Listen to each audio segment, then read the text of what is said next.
ಹೆಸರು ಮಂಜುನಾಥ್. ಇಡಿ ದಕ್ಷಿಣ ಇಡಿ. ಇದೆ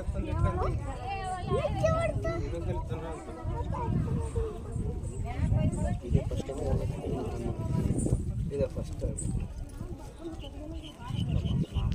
ಮಾಮೂಲಿ ಹೇಳಿದರೆ ಗಿಳಿ ಶಾಸ್ತ್ರ ಇದೆ.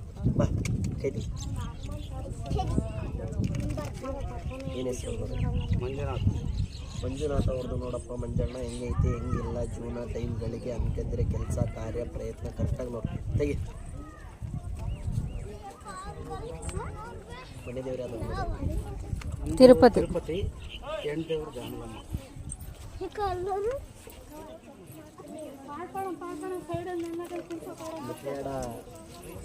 ಸಾಮ್ರಾಟು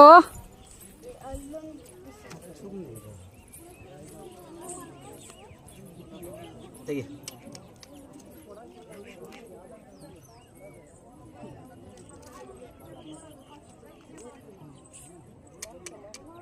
ನೋಡು ತೆಗಿ ಕರೆಕ್ಟಾಗಿ ನೋಡು.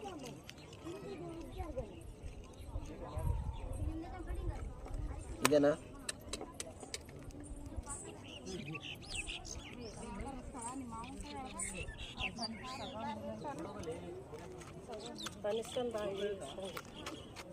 ಇದೇ ಫಸ್ಟ್ ಟೈಮ್ ಯಾವಾಗಾದ್ರೂ ಇದೇ ಫಸ್ಟ್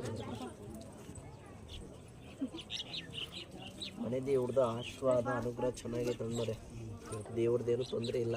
ಹಣೆ ಬಾರದಲ್ಲಿ ಅನ್ನಕ್ಕೂ ಬಟ್ಟೆಗೂ ಮೋಸ ಇಲ್ಲ. ಇಲ್ಲಿ ತನಕ ಬಂದರೂ ಒಂದೇ ರೀತಿ ಜೀವನ ಮಾಡ್ಕೊಂಡು ಬಂದಿದ್ದೀರಾ. ಇದ್ದರೆ ಊಟ ಮಾಡ್ತೀರಾ, ಇಲ್ಲಾಂದರೆ ಉಪವಾಸ ಮಾಡ್ಕೊತೀರಾ. ಇನ್ನೊಬ್ರು ಮುಂದ್ಗಡೆ ಕೈ ಚಾಚಕ್ಕೆ ಹೋಗಲ್ಲ ಅಂತ ಆಗ್ತದಲ್ಲ ಅನ್ನೋರೆ. ಏನಂದರೆ ಒಬ್ನಿಗೆ ಸಲಾಮ್ ಮಾಡಿರಲ್ಲ, ಒಬ್ನಿಗೆ ಗುಲಾಮ್ ಆಗಿರಲ್ಲ. ಸ್ವಂತಾದ ಬುದ್ಧಿ, ಸ್ವಂತಾದ ಆಲೋಚನೆ. ನಿಮ್ಮ ಬುದ್ಧಿ ಬಿಡಲ್ಲ, ಇನ್ನೊಬ್ರು ಬುದ್ಧಿ ಕಟ್ಟಲ್ಲ. ಇದ್ದರೆ ಕೊಟ್ಟು ಬಿಡ್ತೀರಾ, ಇಲ್ಲಾಂದರೆ ಹುಡುಕ್ತಾ ಇರ್ತೀರಾ. ನಂಬಿದರೆ ಪ್ರಾಣ ಕೊಡ್ತೀರಾ, ನಂಬಿಲ್ಲಂದರೆ ಸದ್ದಿದ್ರು ನೋಡಲ್ಲ. ಅರ್ಥ ಆಗ್ತದಲ್ಲ ಅನ್ನೋರೆ. ಏನಂದರೆ ನೀವು ಇನ್ನೊಬ್ರು ಟೈಮಿಗೆ ಹೆಲ್ಪ್ ಆಗ್ತೀರಾ, ಸದ್ದಿದ್ರು ನಿಮ್ಮ ಟೈಮಿಗೆ ಯಾರೂ ಆಗಲ್ಲ. ಏನಂದರೆ ಜಾತಿಗಿಂತ ಪರಜಾತಿ ಶ್ವಾಸ ಚೆನ್ನಾಗಿದೆ ನಿಮಗೆ. ಜಾತಿ ನಂಬಲ್ಲ, ಪರಜಾತಿ ನಂಬುತ್ತೆ. ಅರ್ಥ ಆಗ್ತದಲ್ಲ ಅನ್ನೋರೆ. ನಿಮ್ಮ ಕೈ ಮೇಲೆ ಒಂದು ಹಳೆ ಮನೆ ಬಿಡಿಸಿ ಹೊಸ ಮನೆ ಕಟ್ಟಬೇಕು, ಒಂದು ವಾಹನ ಮಾಡಬೇಕು, ಒಂದು ಆಸ್ತಿ ಮಾಡಬೇಕು. ಏನು ಮಾಡಿದ್ರು ಅನ್ನೋರೆ? ಏನು ಮಾಡಿದ್ರು? ವಾಹನ ಮಾಡಿದ್ವಿ. 4 ಚಕ್ರದ 2 ಚಕ್ರದ ಎರಡು ಇದೆ ಅನ್ನೋರೆ. ಒಳ್ಳೆಯದು. ಈಗ 6 ತಿಂಗಳಾದ ಬರೀ ಟೈಮ್ ಪಾಸ್ ಜೂನ್ ಆಗೈತೆ. ಟೈಮ್ ಪಾಸ್ ಅಂದರೆ ಅರ್ಥ ಆಗುತ್ತಿಲ್ಲ ಅಂದರೆ ಒಳಗಿಂದ ಒಂದು 4 ಕಾಸು ಹೋಗ್ತೈತೆ, ಹೊರಗಿಂದ ಒಂದು 4 ಕಾಸು ಬರ್ತಿಲ್ಲ. ಇದ್ರ ಕಾಸು ಕೈಗೆ ನಿಂತಿಲ್ಲ. ನೋಡೋರ ಕಣ್ಣಿಗೆ ಚೆನ್ನಾಗಿದೆ. ನಿನಗೇನು ಕಮ್ಮಿ ದುಡಿತನ ಮಾಡ್ತಾರೆ, ATC ಎಲ್ಲ ಮಾತು ಸಿಗಲ್ಲ. ನೋಡೋರ ಕಣ್ಣಿಗೆ ಲಾಭ, ನಿಮ್ಮ ಕಣ್ಣಿಗೆ ನಷ್ಟ.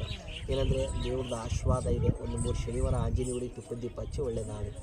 3 ಶನಿವಾರ ಆಂಜನೇಯ ಗುಡಿಗೆ ತುಪ್ಪದ ದೀಪ ಹಚ್ಚಿ ಒಳ್ಳೆಯದಾಗುತ್ತೆ. ಮತ್ತೆಲ್ಲೂ ಕೇಳಬೇಡಿ. ಚೆನ್ನಾಗೈತೆ. ಸದ್ಯಾಂತರದಲ್ಲಿ ಮನೆ ಕಟ್ಟೋ ಯೋಗ ಇದೆ. ಬರೀ ಇವತ್ತು ನಾಳೆ ಅಂತ ಬರೀ ಪೆಂಡಿಂಗ್ ಆಗ್ತಾ ಹೋಗುತ್ತೆ. ಒಟ್ಟು ಕಟ್ಟೋ ಟೈಮ್ ಹತ್ರ ಬರ್ತೈತೆ. ಒಳ್ಳೆಯದೈತೆ, ಚೆನ್ನಾಗಿದೆ.